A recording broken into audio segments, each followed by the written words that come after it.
Let me tell you, I never thought a Tuesday night in a harshly lit pharmacy, counting out coins for a box of diapers, would be the place my entire life turned upside down. But that's what happened, and if you've ever been dead broke, you know exactly the weight of those moments. $4.73. That's what I had left, cradling my 6-month-old daughter Lily against my chest, counting the coins over and over, praying that somehow the math would change. The cheap diapers, the kind that leak and leave red marks on her chubby little thighs, cost $7. So I was still a couple dollars short, and you'd better believe I'd already stretched the last ones way past their breaking point.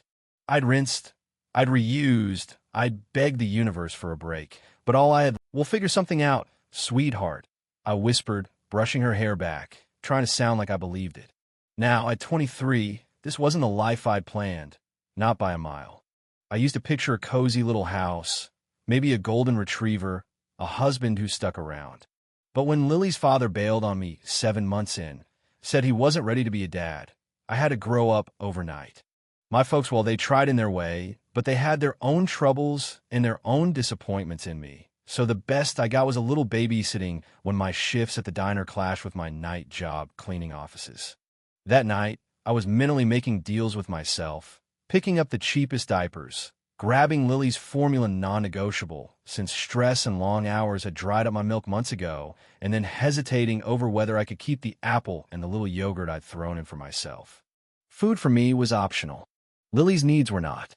What I didn't notice was the tall guy behind me in a crisp charcoal suit, just another stranger in the fluorescent jungle.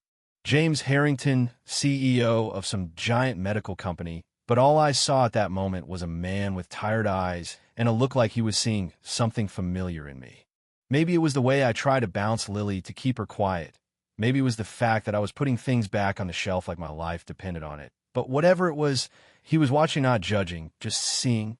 So there I was at the checkout, holding my breath as the cashier, a teenager with too much gum and too little empathy, rang up the diapers, formula, and one small jar of baby food. $23.87, she announced. My heart sank. I'd miscalculated, or maybe prices had jumped again. I'm sorry.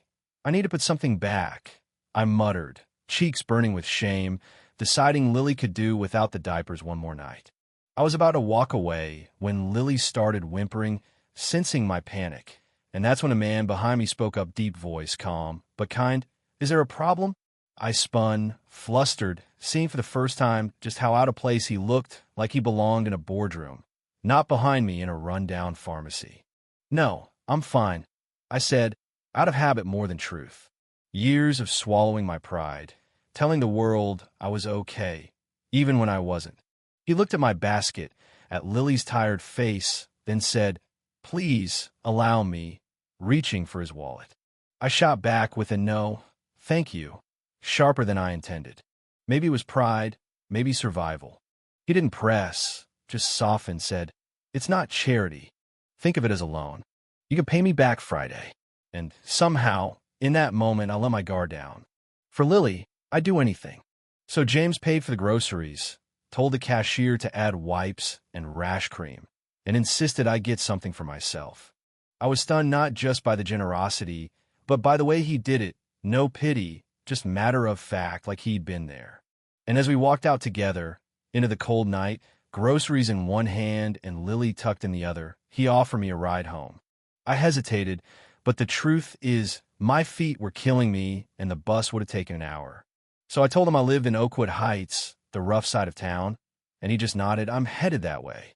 Which, as I'd find out later, was a lie. His penthouse was across the city. The ride was quiet but not awkward. I caught him sneaking glances at Lily in the rearview mirror, and when we pulled up outside my crumbling apartment building, he surprised me again, offering to help with my bags and walk me up to my door.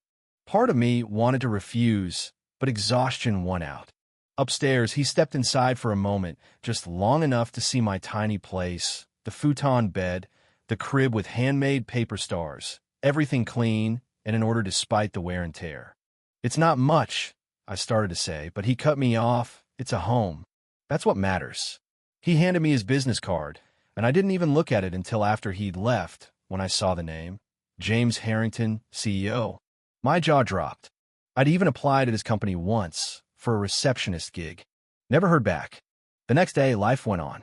Dropped Lily at Mrs. Garcia's, the neighbor who watched her while I worked my morning shift at Sunnyside Diner for next to nothing. I hustled coffees and hash browns, ignored the aches and the "you look tired" comments, and tried to forget about last night. Until lunch, when Greta, the head waitress, tapped me on the shoulder. "Someone's here to see you." I turned, and there was James in that suit, somehow looking both completely out of place and exactly where he was meant to be. "Why are you here?" I blurted out, and he just grinned, said he'd talk to Mrs. Garcia, and then here's the twist: he offered me a job. Executive assistant at his company. Full benefits, childcare, salary that sounded made up. I thought it was a joke, a setup, a pity play, but he looked me straight in the eye and told me about his mom, raising him solo, about someone giving her a shot once, changing their lives. "I want to pay it forward," he said. "You're exactly what I need: smart, determined, honest. Skills can be taught. Character can't." I still didn't trust it. Not fully. But after everything, after looking at Lily's face, after running the numbers in my head for the 1,000th time, I said yes. Fast forward 3 months, and it's like I'd stepped into someone else's life. 2-bedroom apartment, safe neighborhood, on-site daycare for Lily, healthcare that covered her surgery when her ears needed tubes. My new job, I dove in head first, learned everything I could, worked late, kept my head down. Sure, there were whispers. Some folks at the company, especially Victoria Harrington, James's ex, and a board member, made it clear they thought I was a charity case who didn't belong. But James had my back, and slowly, grudgingly, so did others. Then came the day everything almost blew up. The Richardson contract, a monster deal, millions on the line, and I found a mistake in the numbers.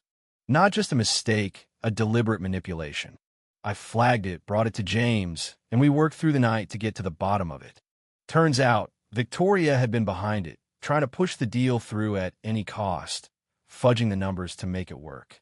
When James confronted her, she didn't deny it. Instead, she turned on me, called me an amateur, a sob story, tried to turn the board against us both. But James stood his ground. He suspended her on the spot, laid out the evidence for everyone to see.